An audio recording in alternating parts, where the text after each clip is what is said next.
My name is Lorri Booth, and my role here at Excelsior is Administrative Manager.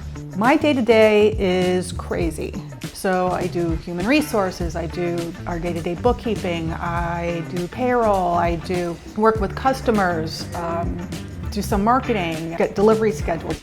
I think what makes us stand out is the fact that because we are a small business and a small group of people, we can actually be very hands-on with what we do and can shepherd a project from start to finish. It's actually a project that we did for me. I had bought an electric fireplace to go into my bedroom, and my husband decided to surprise me and put it together. And in the process of him trying to put it together, he broke it. And I said to Chris, who works in our custom fabrication department, help me. He made me the most beautiful fireplace ever. It has a focal point in my bedroom. Something my coworkers don't know about me is that I am an old movie buff. I love old movies and I watch them religiously. I will watch the same movie 1,000 times and recite the lines along with the characters.